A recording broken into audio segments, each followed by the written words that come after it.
What do you do when your child's team is coached by another player's dad, which is common? Dad plays his son in the wrong position to further his chances of professional success, but to the detriment of the team and other players in it. In my son's team, the coach's son is a talented player and has an X factor, making several line breaks, and when in the lower divisions would score a try or two a game. His decision making, though, of when to pass and when not to is very low.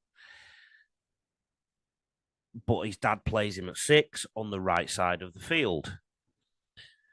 As he is good friends with the hooker, the ball rarely goes to the left of the field. And when not running the ball, the only player he passes to is the right centre, whose dad is the other coach, meaning that the back row on the right, the fullback, and also the wing don't get any attacking ball, and at times, any ball at all. The right centre never passes to the winger at all. Due to the amount of ball, and I told you it was a long one, due to the amount of ball and line breaks he makes, he is often opposition coach man of the match and usually player of the year too, which I'm sure reinforces to player and coach that things are working well. Finally, the question. What and how do parents approach this tactfully, as a number of them, including myself, are becoming increasingly frustrated at this monopolisation within the team? Last year, I spoke with a coach as my son would often get 2 or 3 touches of poor ball a game, despite running a variety of lines all over the field, but he's essentially being used as a decoy for both coaches' sons. Can it ever change? Why is it dead man's shoes at some clubs and incumbent coaches continue year after year? Some clubs used to limit coaches to 3 years, and I believe some clubs make all coaches apply every season. The team is full of lovely lads, so we don't want to go elsewhere. And in all honesty, it's a widespread problem. Well, that's huge, isn't it? Tim and anybody that this is involved with. First of all, a message to the coach. I think you're duty bound to make sure this is not happening. You may not think this is happening. I'm not sitting here accusing you of this happening because I've not seen it. I've just got one person's testimony. One person is my friend, by the way, and I do trust him, and he's a rational person. But have a look. Now, again, I mean, we are going into the mode of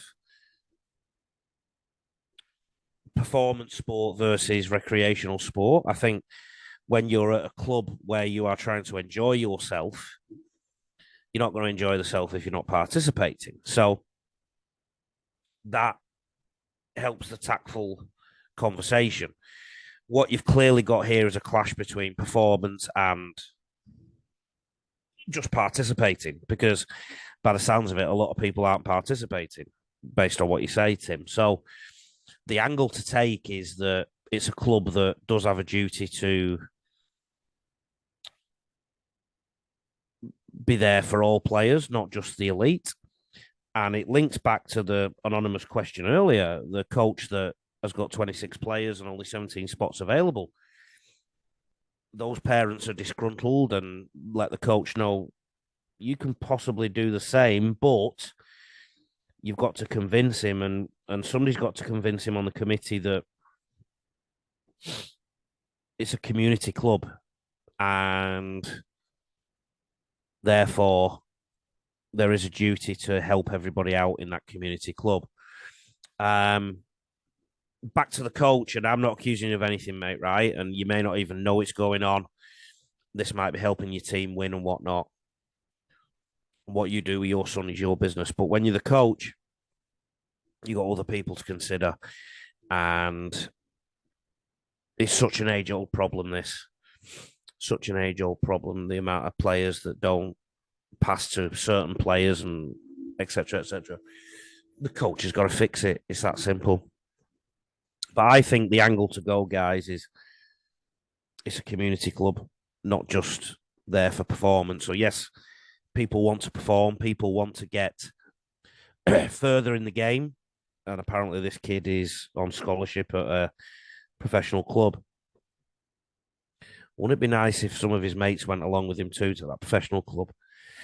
So sort of go in on that angle, but also that it's a community club and it's there for the community. Because if it is a really big problem, soon those players will want to leave because they won't be enjoying the football. Hopefully, it's not the kid's fault, and the kid doesn't know either. They're probably doing it subconsciously without even realizing. Hopefully, the coach doesn't know. Do you get what I'm saying? Like, I'm not criticizing anyone here, but if the coach knows about this and he's allowing it to happen, then what he should do is stand aside because that's not right. But I'm not here to accuse anyone.